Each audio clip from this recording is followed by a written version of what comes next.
And we're live. What up, guys? Jason Geiman here with PressureWashHelp.com, king of pressure washing.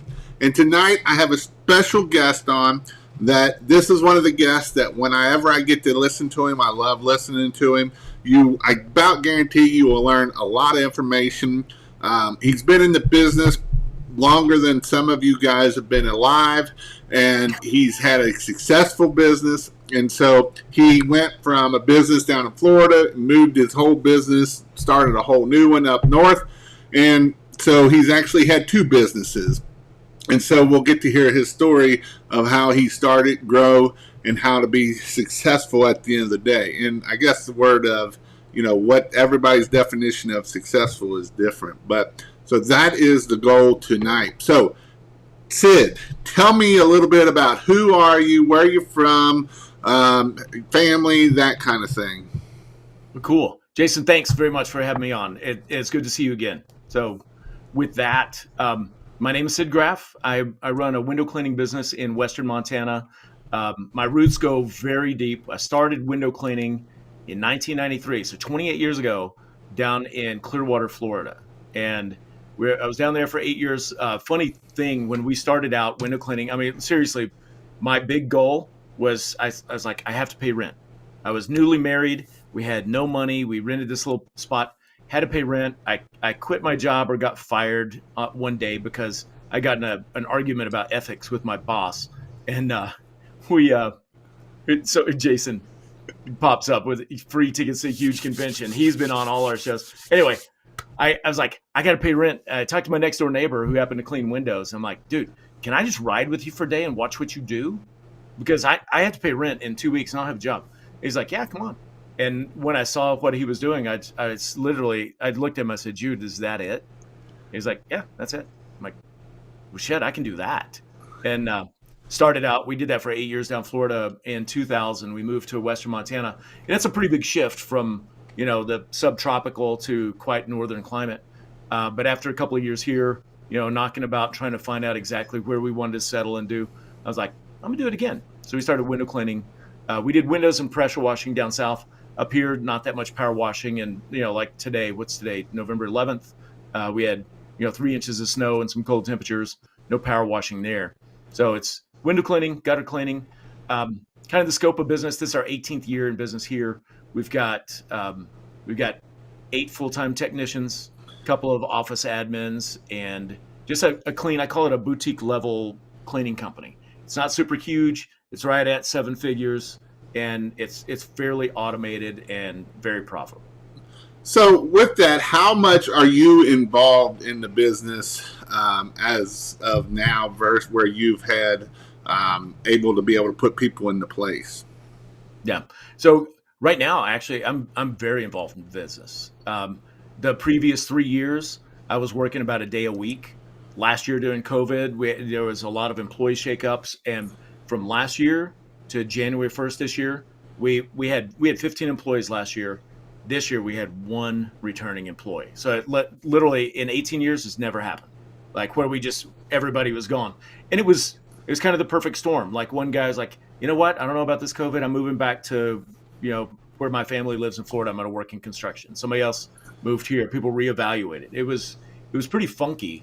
But it put us at the beginning of this year, like we're rebuilding this thing from scratch. And so I've focused every day on building our culture, building our training systems, and building leadership. And now I've got probably our most highly engaged team we've ever had, more systematized. So I don't have to be involved now, but I choose to be because we're transitioning where I've got 2 guys that are running hard. They're like stallions, and I'm trying to stay ahead of them. And we have a plan in place for not this time next year, but by the end of July next year, they're going to be running at 100%. And I'll just be the guy they call if they need, grandfatherly advice. I would say fatherly advice, but I think I've passed the threshold.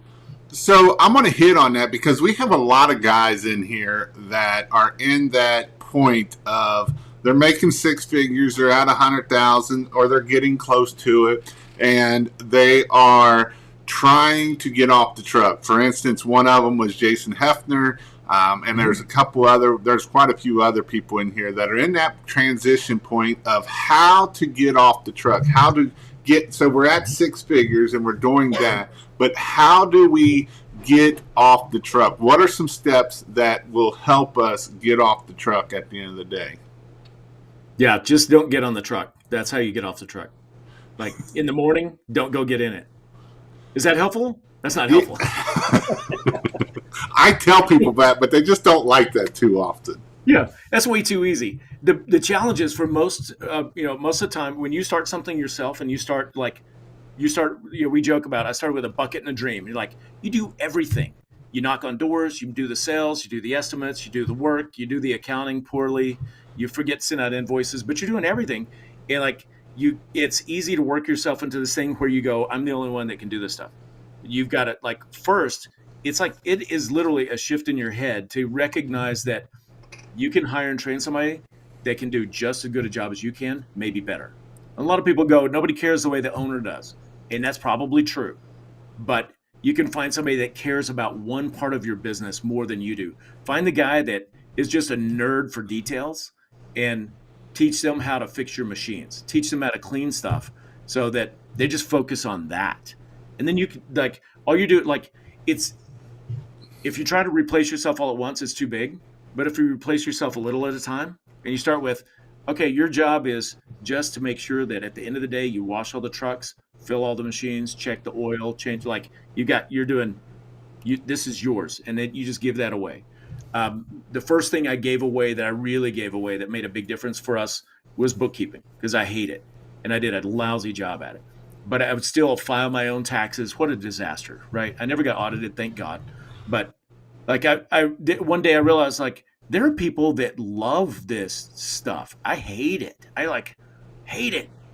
But I found somebody that loved it and they just nerded out about it. And I was like, oh my God, they did it in an hour, what took me 6, and they did it twice as good. I was like, why did I ever try to do this on my own? Like, but you have to change your mind from I have to do this, or in order to do something right, you got to do it yourself. Like, forget that. In order for something to get done right, you have to find the right person. That's all. So when you started this year and you didn't have but one person, what were some steps that you did to find the right people to put in the right place?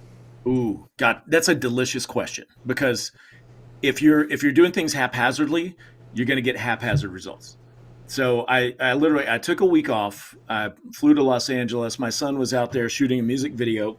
So he was a minor at the time. So I went with him to meet his friends, make sure he wasn't hanging out with hoodlums. And then I locked myself in a nice hotel room looking over the beach. And I just reverse engineered everything I wanted my business to do this year.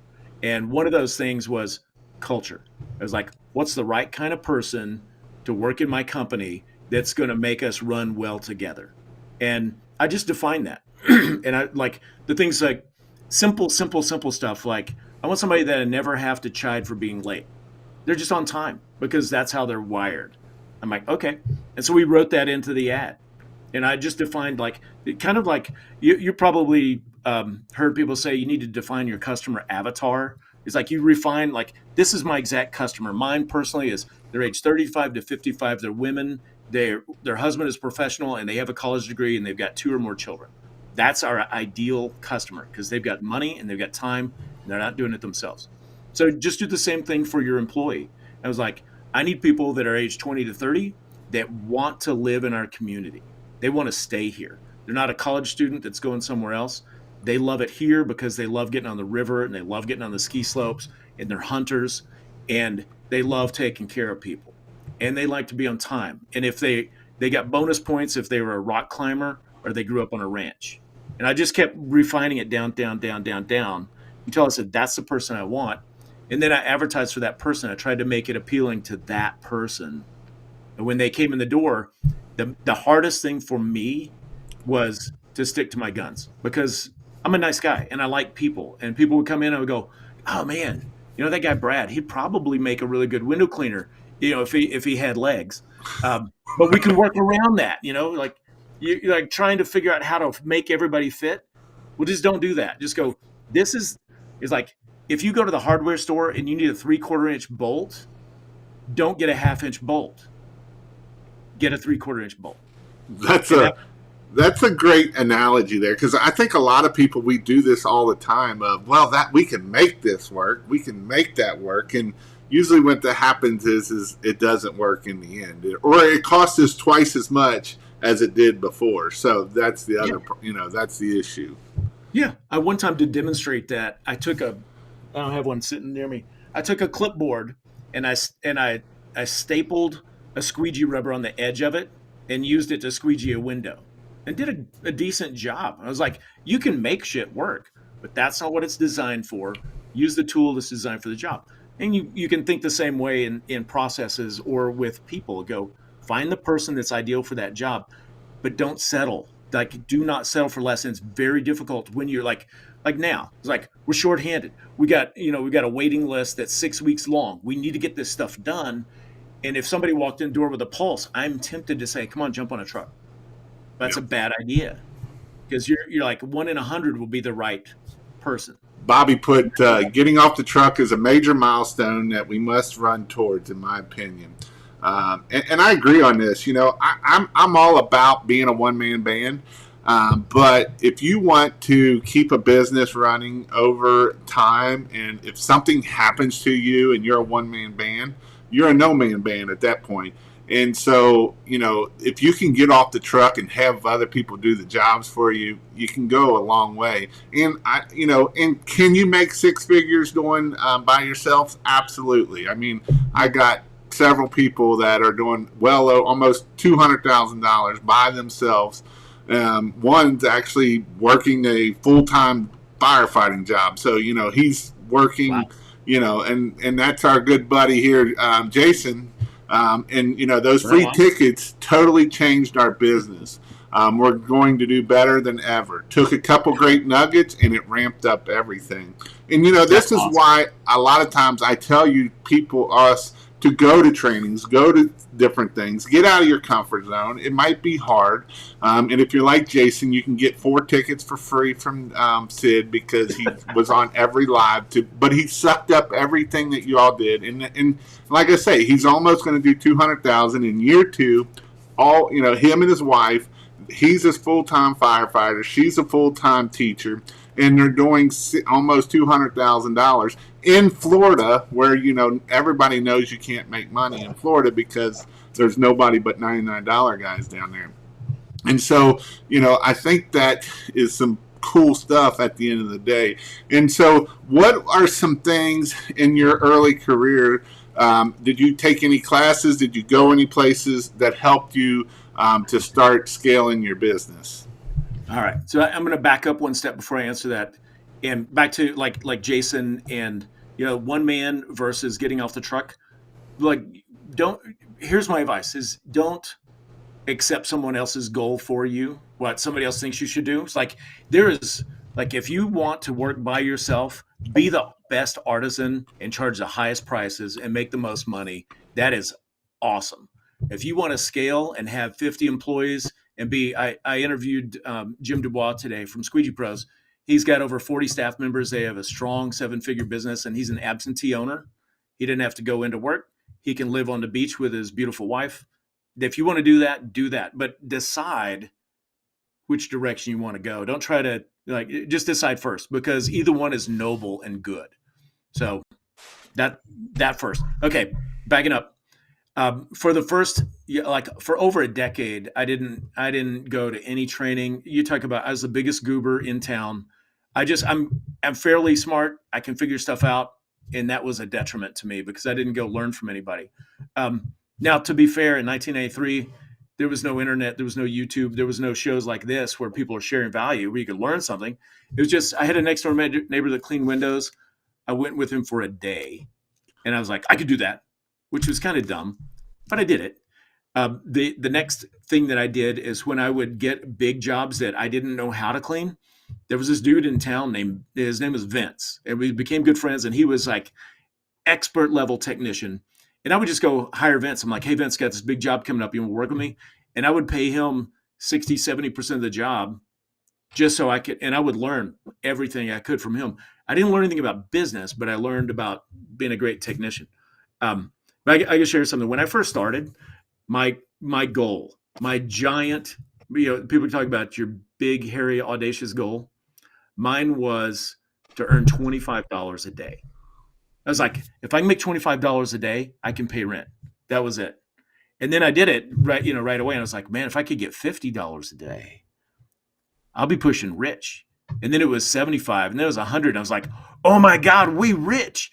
Now, it was so dumb because my first year in business, I think we made $9,000.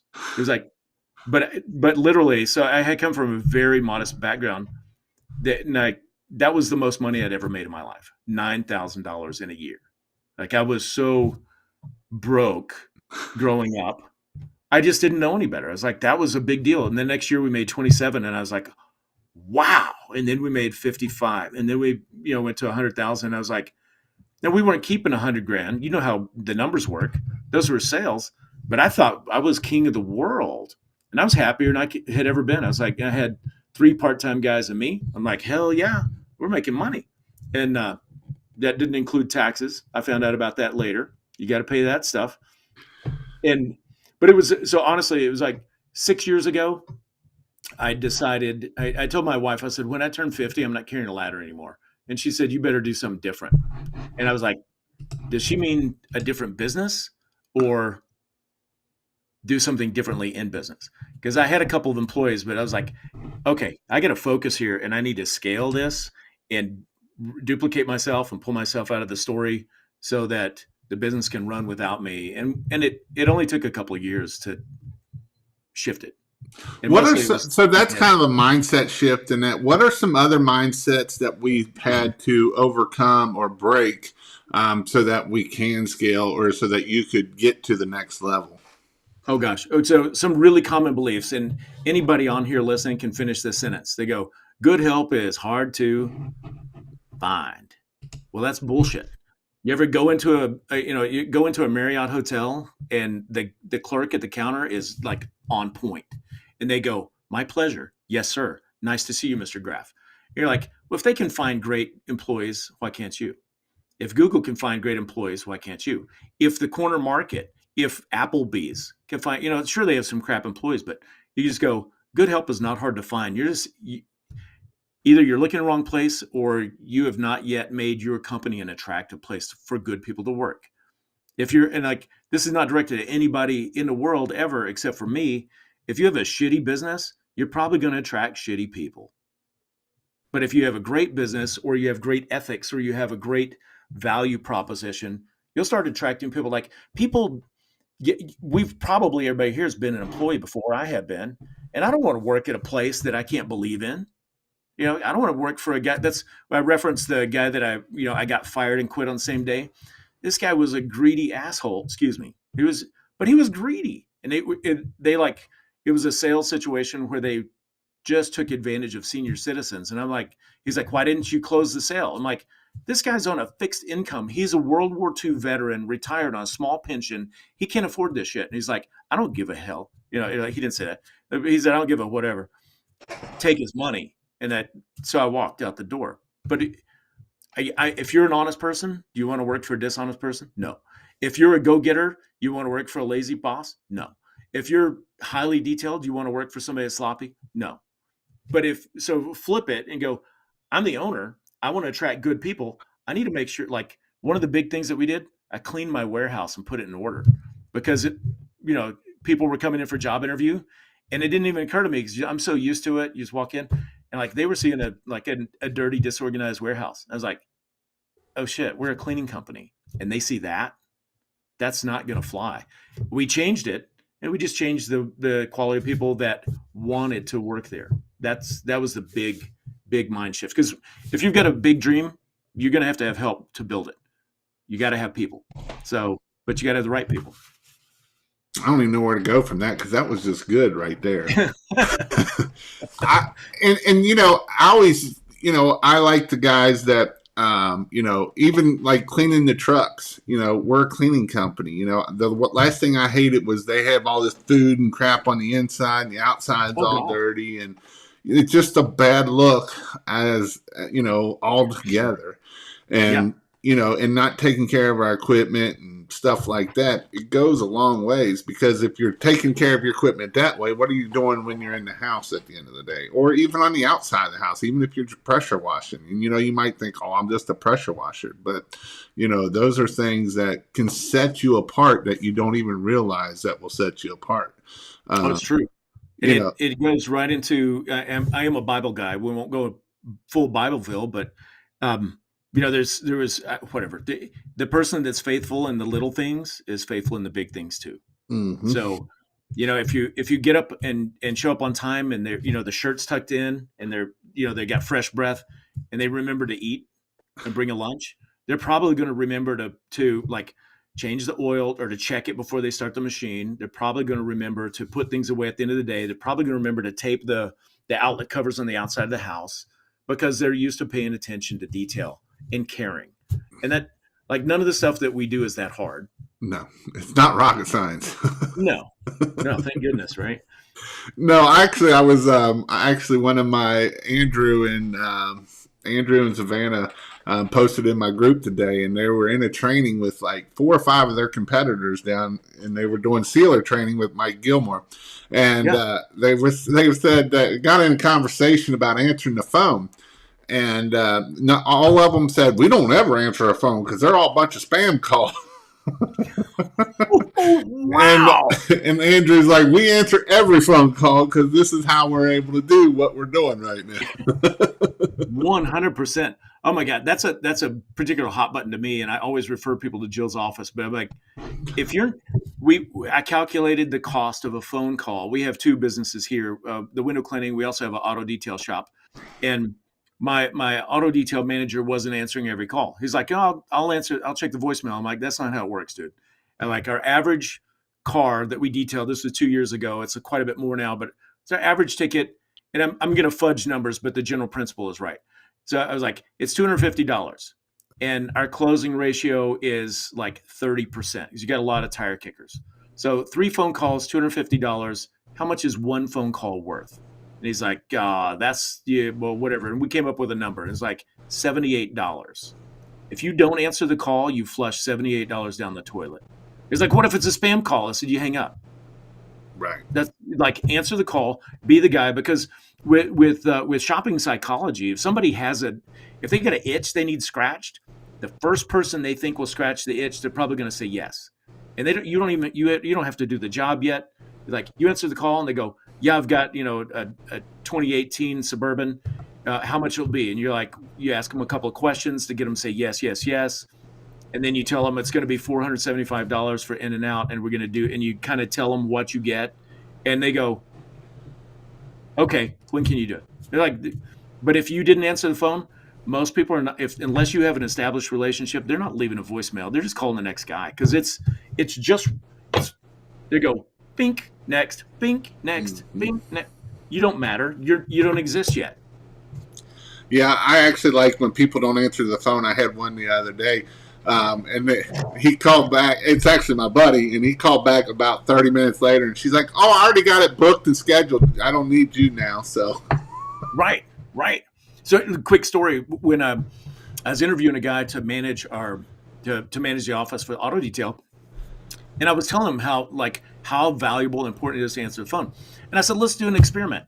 And I Googled, I said, auto detailers in Missoula, point, and they're like 9. And so I said, let's call them. And we called the first guy. Ring, ring, ring, ring, ring, ring. Hi, you've reached auto detail. Beep. I'm like, that guy sucks. Like, let's call the next one. Ring, ring, ring, ring. And it just went 406-544. It's not available. I was like, wow. And then we called the next one. And the guy answered. He said, yep. And I go, hey, is this Diamond Detail? He goes, yep. And I go, so you detail cars and stuff? And he says, what do you want? I was like, well, I want somebody to detail my car. And he's like, well, what do you got? And I told him, and he said, what color is it? First question I was about, what color is it? I'm like, does it it's matter? Silver. Yeah, he's like, it's silver. And he's like, well, black ones are the hardest, and I hate doing black cars. And I'm like, wow. We'd called every company in town. One person answered the phone professionally, said, this is, A+ automotive detail. What can I do for you today? Mm-hmm. And everybody else didn't even answer the phone. And I was like, man, the competition is not that big of a deal. And it's the same way with even in pressure washing. I did an experiment with signs, yard signs, and it's, you just like, wow, and I try to teach people that this isn't how you answer your phone, guys, but it doesn't always matter. So can I, like, this is super duper duper basic, but it might not be basic to somebody that doesn't do it. We just designed our phone answering system to be as simple and quick as possible, but with some psychology hooks in there. So when somebody calls, we go, "Thank you for calling Spectrum Window Cleaning. This is Sid. How may I help you?" And that's it. But we want the very first interaction that anybody ever has with our company, I want them to hear us tell them thank you, because that shows that we value them. And then we let them know who they called. So there's no mistake. It's not like the guy says, "Yep." And you go, "Is this Tom's detail?" "Yep." Like, well, how the hell would I know? You didn't tell me. Right. We want them to know, I'm thankful for you. This is who you called.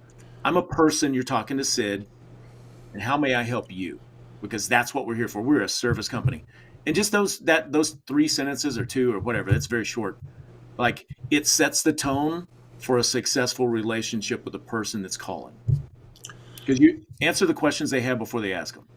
And this is such a great thing here, talking about that, because a lot of people, you were talking about psychology, of how important it is of what people think and how people think. And if we can hit on that stuff, it will set us apart further than anybody. When we answer the phone and we're like, "Hello," or, the simple thing of just smiling, by saying thank you kind of puts a smile on your face at that point. A lot of times I see guys are like, and I understand you got pressure washer going and everything, take a deep breath and smile and then answer that phone can set you apart so much, instead of making it sound like you are, in a hurry and you're, all of that kind of stuff. And, if you just take those few little steps, and like I say, a lot of times I understand when you're by yourself and it's hard sometimes, but just take your time. Take a deep breath, take your smile, because a smile goes a long way. People can see a smile if you're talking that way. If you're all mad and pissed off and trying to shut off machineries, they're going to see that too. Would you not agree with that? They can feel it. You can feel your energy transfer. So here's, I mentioned I demonstrated to one of our guys how much does a phone call cost. And if your phone call is worth $78 average, like let's say your ticket, your average ticket item is $400 for pressure washing a house. Like I don't know what the average ticket is, but $400 is easy math. And your closing ratio is 25%. Then each call is worth $100. So how much can you afford to spend to not miss a phone call? Like Jill's office, there are other great companies that you can ask somebody else to answer the phone for you, and it costs like $2-3 for them to answer the call. And they'll say whatever you want. They go, "Hello, this is Jill with Spectrum Power Washing. How can I help you today?" And you can train them to, like, they can take the information that you need, they can ask the questions that you want, and then they can text you the information, and you can call them right back. But let them screen all the calls. You're going to close 1 out of 4, even if you close 1 out of 10. And you're paying, $2 a phone call. That's $20 to get a $400 job. That's kind of no-brainer math. It's like you're talking about getting off the truck. That's a great way. That's a good first step to outsource something or delegate something that will make you money. I'm going to hit on this one because a lot of people don't like to answer their phone call because of this right here, what Bobby said. I hate answering calls because I'm taking it that something bad really happened. That's right. Bobby's going to the principal's office. Don't answer the call. Well, and even the part of breaking something, of your guys broke something, or how do you deal with those those people that that you didn't do 100% of your job, and now they're calling to complain about it? Yeah, and nobody loves those calls. Or what if you did 100% and somebody's complaining anyway? It's incredibly frustrating because you're like, I'm working hard for you. But when we get those calls, like, my philosophy is run at that problem. Like, I'm going to charge it down as fast as I can, because the longer you wait, the bigger it gets. It festers like a wound. We had one today. Guy calls. He's a builder we've done some work for, cleaning windows at his personal home. And he said, "Hey, your guys were nice. They didn't do a good job. and they damaged the window sills. And this was like rough hewn, like rough sawn wood. I'm going to have to take it off and plane it and do all this. They left divots in it. I'm like, in my head, I'm like, I cannot imagine anything we could do with squeegee that's going to damage your wood. But like it's that I got the email, I looked it up and see what day that happened, who was on the job, and I called his cell phone and I'm like, hey, can I come over tomorrow morning? Let's take a look at this. Like I'm going to get it, like address it as quickly as possible. And even if we've had some people that were jerks, but I addressed it fast, and then we like just resolve it and move on. Like oh God, don't let it wait. It'll keep you up at night, and the problem will get bigger. It gives the person that's not happy time to tell other people they're not happy. Dane's got a question from Cleaner Outlook. He was at the Huge. How did you go about hiring your first employee? Curious to know. Scaling for me is hard as I've grown my business from the ground up, and I know no one will care about your business like you, the owner.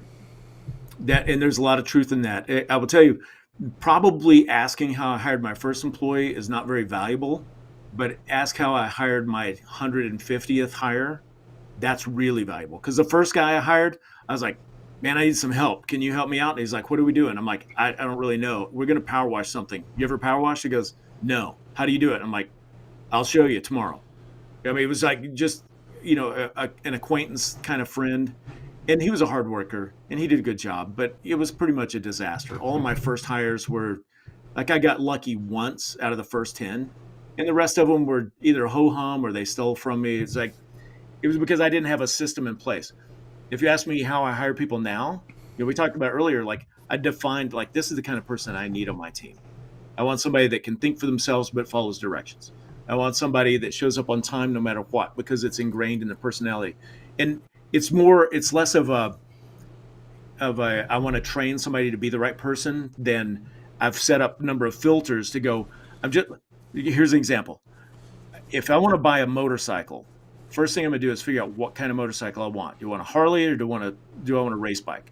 And so I have a 2010 Ninja 1000cc, whatever it is, and it's white and black, and it's not glossy or flashy, and that's what I like. It's faster than the speed of light, but it looks very modest. I'm like, that's what I like. So if you want to buy a motorcycle like that, decide first, and then just start looking. Don't look at every motorcycle in the world. Just look for the black and white one that's a street bike, that's fast. So if you're looking for an employee, define what the role is and what you need them to do and the character traits that person needs.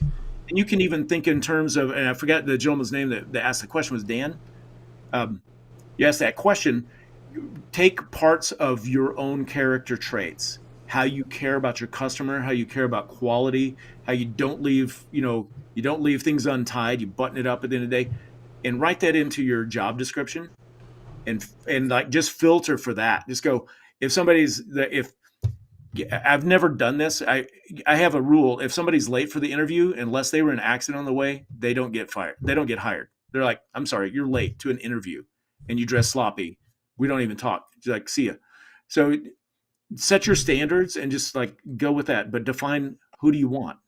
Who do you want? What do they look like? Not what physically, but what are their character traits? What do they bring to the table? How do they think? Why would they care? And then don't settle for the guy that doesn't fit that mold. Now, would you be better to hire somebody that's like, I'm the best pressure washer out there, or would you rather hire somebody that might be worked at Chick-fil-A and has amazing customer service and can talk to people and deal with people?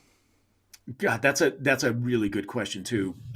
The answer is either way. But anytime someone calls me up and says, "Hey, I've got all this experience, I'm amazing," I go, "Let's have coffee." And then we sit at coffee, and I'll throw out some question. I go, "So what's your favorite kind of squeegee? Is it the Amazon, or do you like the Barnum and Bailey?" And if they go, "Oh, it's Barnum and Bailey," I'm like, "Meeting's over. The first thing you did was lie to me because you don't have any experience, because those aren't brands." And like, ask them a technical question if they say they're the best, and if they get all geeky and nerdy on that question, I'm like, okay, you got experience, that's good. Then find out the character traits that are important to you, because if they've got good character traits and their experience, that's kind of a miracle blend. And if they'll follow your systems, you just struck gold. But what I've experienced 9 times out of 10 with someone who says, I have an experience, they're a great technician, They will not wear my uniform. They will not tuck their shirt in. They will do it their way. They don't greet the way we do. They're not going to wear a uniform. And they're one guy, we lovingly call him Fat Brad. He's probably the best technician I've ever met. He was miraculously fast and accurate. And he was a freaking slob. And I'm like, I can't send this guy to a customer's home at all, ever. I sent him to a construction site. And thank you. I am a little chubby on that side. Wait, Mr. Chubby to you, Bobby Walker. Um, but the good thing about, like, if you find somebody that's got good character and they know how to work hard, you can train them to do anything. So it's just a little more investment one way or the other. Um, that was a good question. And I think a lot of times this is a place that businesses struggle. This is if for scaling wise, you put the wrong people in the place, it takes hard time. It is hard to get to that point to where you're scaling. And so obviously if we're scaling, that means we're trying to get more work done. We're trying to get things off our plate. But what are some things before we hire that first employee? What are some things would we want to consider of, maybe how much marketing we're doing, how much finances we're doing, so that how should we put so much away, a month or two away? Just kind of some of those questions of hiring that first employee. Yeah, you definitely have to understand your numbers at least a little bit and understand that an employee is an investment up front. They're going to cost you money up front, but not for very long because, and I love Josh Latimer, he talks about hiring people doesn't cost you, it makes you money. Like an employee will pay for themselves in our work, give somebody the basics of like understanding how a power washer works. Don't let them do the complicated stuff. Or let's say, for example, you hire somebody that's just that assists you and you're teaching them and you have them do all the prep work. And all you have to do is crank the machine and start cleaning. And like it shortened, it takes hours off your day. Whatever your production rate is, they just paid for themselves. If you're paying somebody 15 or 20 bucks an hour and they work for 8 hours, let's say it's 20, that's 160 bucks. But they can shave 2 hours off of your day and your production rate is 160, they just doubled their money. Like, don't be afraid of it. They're not going to cost you unless you don't train them well, unless you're not good at giving them, good direction or delegation. Jason asked, how do you hire? How do you find time to hire? Thank you, Jason. Finding time to hire is hard. If you're doing, like, you're calling every person, you're phone screening them, you're looking at resumes, you're doing all that stuff. You can set up a pretty simple system to do most of the heavy lifting for you, because here's what happens. If you put up a job posting and people are responding to it, you may get 20 applicants to find one person that's even worth interviewing. So awesome. Where do you find that time? Put a system in place. You can set up a Google Voice number. So you set up your ad that's like describes the job and tells you got to brag about your company a little bit, because there's a million people hiring right now. Everybody's hiring. So you get your ad, you dial it in, you got to have a good headline, catch your attention, tell about your company, tell them what are the things that are valuable to your company? Do you value community service and helping people? Do you want to find people that are mission driven, that want to do what you're doing? Like, we want to be the highest quality company in the, share some of your aspirations or some of your vision. And then like what we did for a long time, we have a different system now, but it costs money. But if you want to do it for free, set up a Google Voice number, have your long ad that describes everything. And here are the things that you have to do. Here's what we don't do. This is what we're all about. This is what we stand for. This is why it's important. If you feel like you're a good fit for that, don't reply to this ad. Just call this toll-free number and listen to a 3-minute recording and follow instructions there. And then on that 3-minute recording, it can be your voice saying, hey, this is Sid, and we're Spectrum Window Cleaning. Thanks for looking at our ad.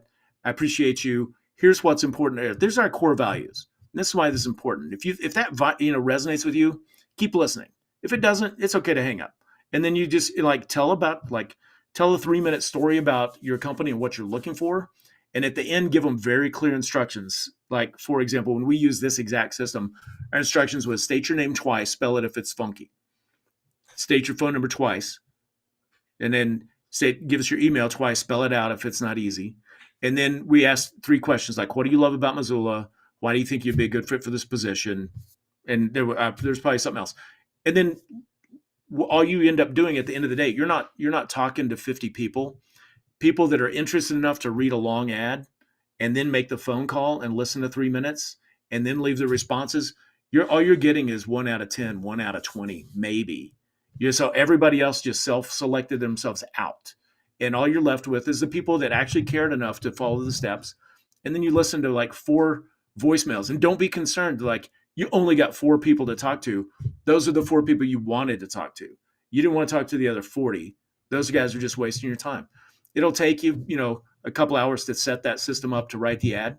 But then all you're doing at the end of a day, you can use Google Voice will message you. You can set up to text you when you get a message. Listen to voicemail. If you like the tone of their voice, their communication skills, did they follow directions, call them up and say, hey, just got your voicemail. I'm really looking forward to meeting you. I've got a few more questions.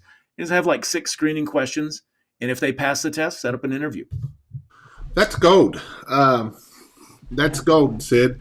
A lot of people struggle with this, and I'm glad you brought a lot of this up because this will help a lot of people be able to grow and scale. Midwest put looking to scale the first part of the year. How long do you train somebody, or before you put them out on the truck by themselves? Wow. And I understand a lot of this is going to depend on, if you're pressure washing, window cleaning, kind of, in our system, It was about a 4-week process that, they rode with the tech, and then they kind of got signed off by me at the end of it. Or my manager at the time would sign them off too. Yeah. I feel like that's a pretty subjective question. Our protocol or system now is we hire somebody, we train in-house. Like, we go through all the stuff in-house for 3 days. They don't go in the field. They don't see a real window. It's all stuff in the shop, stuff in the, like windows of the warehouse that we work at.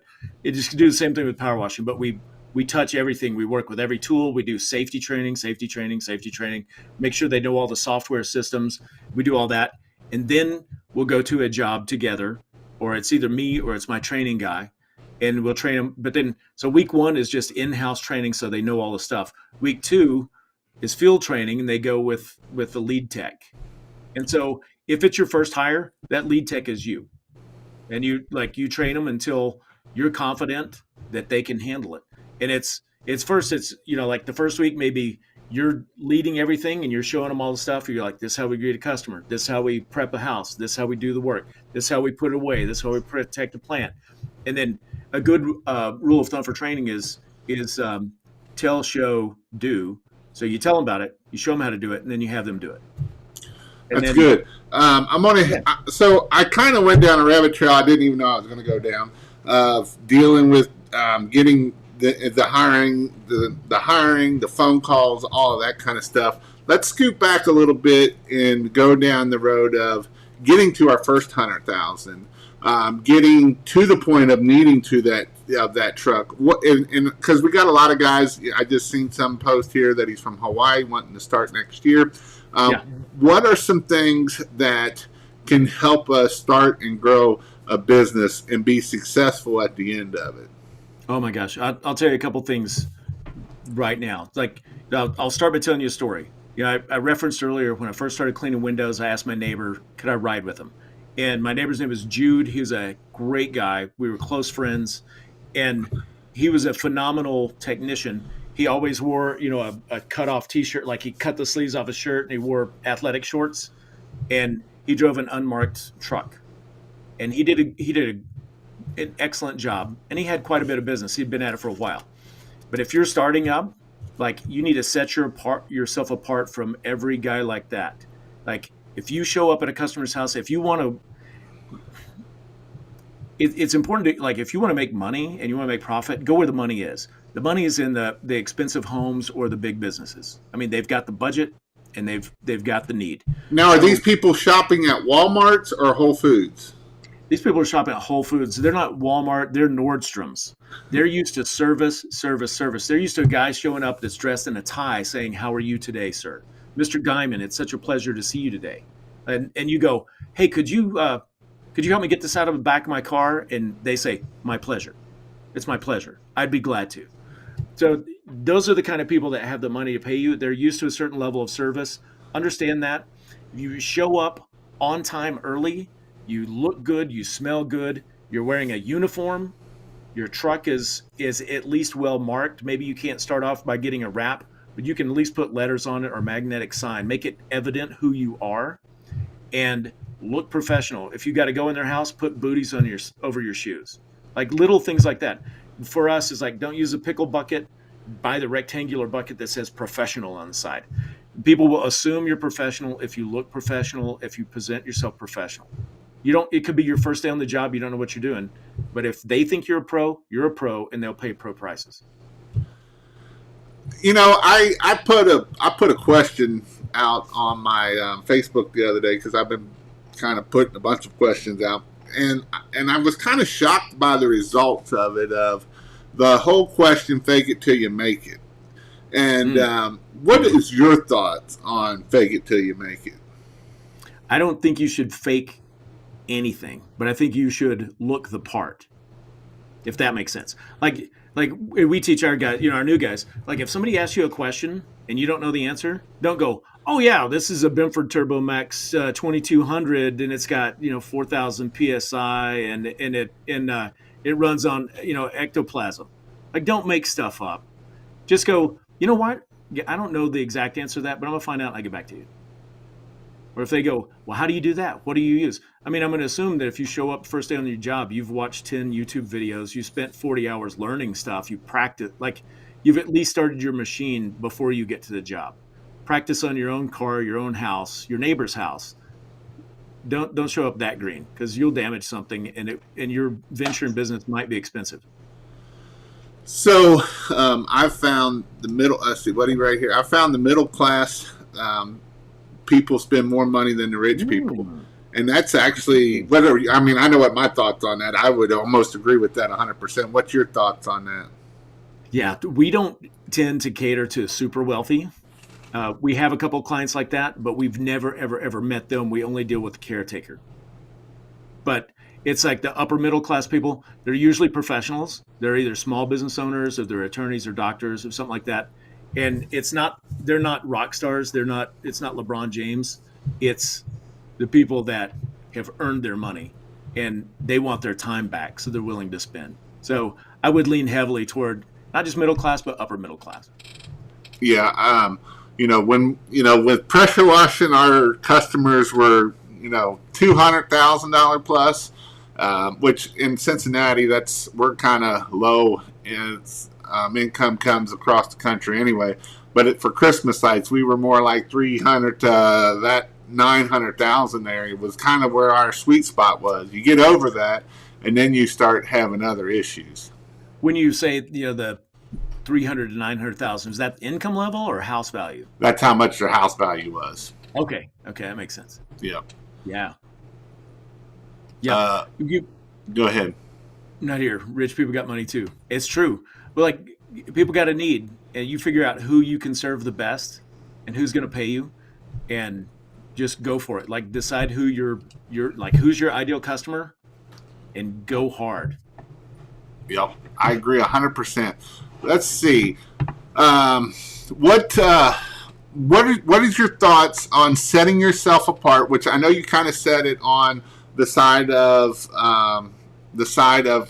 making yourself look good and all of that kind of stuff. But customer service, how do you set yourself apart by giving the best customer service? Or what are some things that you can do to give the best customer service? The first thing, in my opinion, it's only my opinion, the best thing is it goes back before you do the first thing at all, and it's in your head, it's in your mind, and that's fall in love with your customer. Don't look at your customer as like that cheap son of a bitch, or that that grumpy old so and so. It's like these are people that hopefully you'll become friends with. These are people that you care about. Fall in love with your customer and figuring out what makes them happy, and go do that. Usually, what makes people happy is being treated as if they're valuable. Like treat them with respect their property. You know how much people appreciate when like we go to their house and we knock on the door, we have our standard greeting that we give, and then I always ask them, and like we teach our guys to ask them, is it okay if I come in? They're standing right there at the door, they expect you to come in. So is it okay if we come in? And they go, oh yeah, come on in. We stop and put the booties over our shoes. And most of the time people go, you don't need to do that. It's like, it's okay. We want to make sure we're not tracking in your home. And it instantly, they're like, these guys respect my stuff. They know that we care. And then we always ask them for permission to say, is it okay if I come and go as I need? Or would you like me to knock every time? We don't just assume. We're not going to hit that door handle unless they give us permission to touch it. And it's like little subtle things like that. We made sure that, okay, let me back up a step. A few years ago, there's this mastermind group that I used to help run. We had about 30 people there. And I asked, since our ideal customer is usually married women that age 35 to 55, I asked everybody that fit that demographic if I could talk to them afterward. And there were like 9 ladies. And I said, what's most important to you when a service technician or service person comes to your home? It's a plumber, carpet cleaner, power washer, window. What's important to you? Number 1, unanimous, every single woman said, be on time. They're like, be on time. People think that I'm a stay-at-home mom, and so time doesn't matter to me. But my time is important. I'm like, okay, cool. Number 2, caught me off guard completely. You have any idea what do you think is most important to a woman age 35 to 55 that's professional? Probably, I don't know. Somebody, I'd love to have somebody throw it in the comments. What do you think is important? Be on time is very important. You're a professional power washer. What's important to this lady? You're getting and even that's kind of the back to the book pumpkin plan of setting an expectation and beating it. Yeah. Being on time. If you tell them you're going to be there at 12 o'clock and you get there at 5 till or 10 till, you don't get there at 5 after or 10 after. I haven't got no response off it. We're usually about a second late or a couple of seconds late. But what is your thought would be number 2 for what females 35 to 50 want to know? Presentable? Presentable, yeah. Yep, got to be presentable. So I'll go ahead and tell you, it wasn't unanimous. It was 7 out of 9 said he needs to smell good. Not covered with cologne, just clean. Not drenched in Axe body spray. And I was like, what? Why is that so important? They're like, it's important. Just trust me. It's important. I'm like, okay. So professional appearance and polite is definitely up there. But I've been in this for a long, long time. And as JCB says, being handsome is a plus. I fit the bill. But I just thought I knew everything. And then I was floored when they were like, you need to smell nice. I'm like, okay. So as far as the level of service, if you want to brand yourself as the white glove guy, wear white gloves, do all the stuff, say Wild West Wash Service, say yes, ma'am. Say yes, ma'am. That's great. Yes, ma'am, Mrs. Graf. That's a great way to handle your customers. And some of them may say, don't say that. And you go, okay. Or they'll go, Mrs. Graf was my mom. Don't say that. But it's not hard to do the things that you need to be doing. Understand that most of the other companies are not doing them. So you'll stand out just by, you say, I'll be there at 8, you're there at 5 till 8. Call people on the way, whether you're on time, early or late. Call them and say, hey, I'm the tech. I'm headed to your home. I should be there in 5 minutes. I realize that's a little early. Is that okay? Or, call them and let them know you're running behind before their scheduled time. It's just little stuff. Minutes late, say I'm late.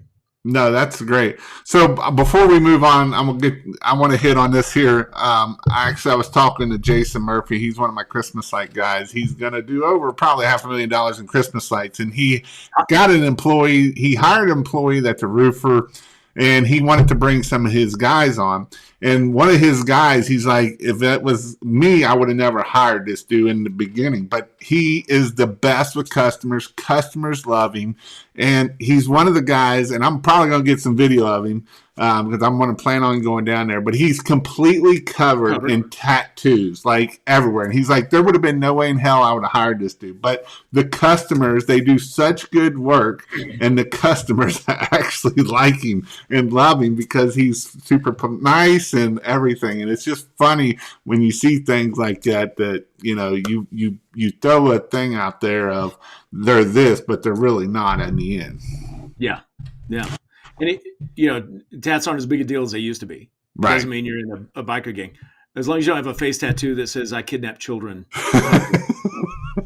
All right. So I'm going to ask a question of, I always like to, I've been pushing about books and different things. What are one or two of your favorite books that can help you either in sales or in marketing or anything to help grow your business? Yeah. All right. I'm going to grab a couple. Okay. Okay.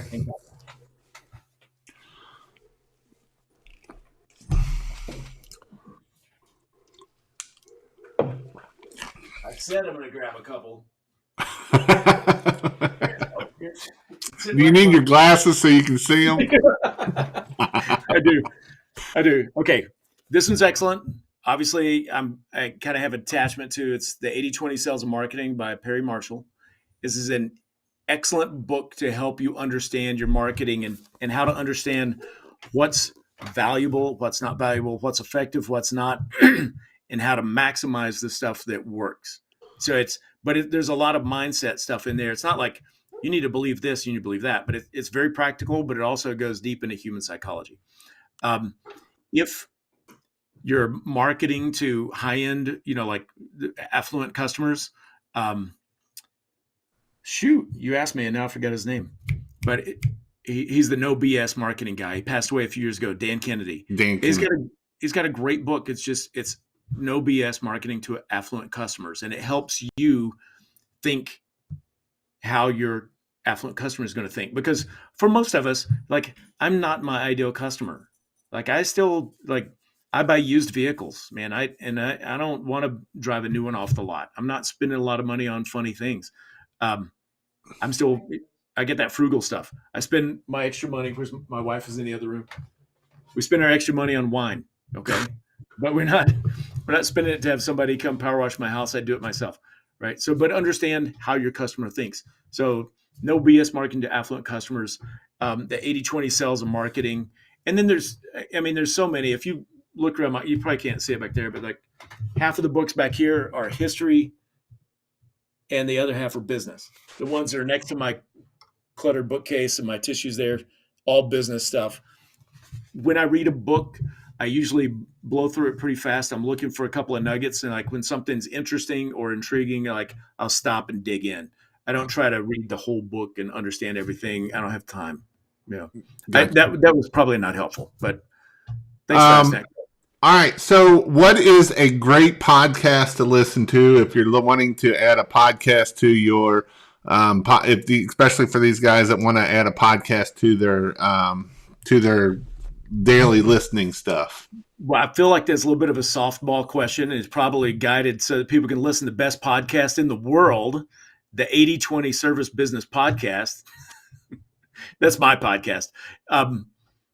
As far as business goes, just to get a perspective on other business models and stuff, I do like the journey of a new entrepreneur. Sorry, Bobby. I wasn't going to say that. Entrepreneur on Fire is a good podcast. They're short and punchy. They're predictable, but he gets a lot of guests on there, so there's a wide range, and you understand a lot of different business models. Yep. You hear my puppies talking? Yeah, I hear him talking. Awesome. There's one other thing I wanted to mention way back when you asked the question about like your first year, you're pushing $100,000 solo, stuff like that. It's like, find who your customer is, learn how to cater to that person. And I don't know if this has been a recurrent theme on your show or not, but raise your prices. Like, raise your prices until you're uncomfortable with it. Don't expect that just because you would only pay $300 to get your house power washed, that somebody else wouldn't pay $900. Like, raise your prices. And you go, well, how do you know when they're too high? When people stop saying yes. Yeah, and when we say stop, we're saying at like 30%. That 3 out of 10 said yes, we're still good at that point. Yeah. Okay. So I talked about, I locked myself in a hotel for a week in California. And I did some math that frustrated me. The math was based on our profit margin is about 20%. It's a little bit more than that, but let's just say it's 20%. And so I did the math to go, how much would I have to raise my prices to do half the work and make double the net profit? So that's like, and it's just a math formula. And I was very frustrated to find out that literally to double my profit, I only have to raise, if I raise my prices 60% and my closing ratio fell in half, we'd do half the work, make twice as much money. And I'm like, that's it? That was the deal. So guess what we did? We changed our bid structure for all incoming new business. We didn't raise our existing customers 60%. We just changed our bidding system where every new customer, when they ask for a quote, we increased the price 60%. You know how scary that is? I was like, nobody's going to say yes. They're all going to tell. Our closing ratio didn't even dip. Not at all. And I was like, oh my God. And that's after 18 years. I'm like, wow. What?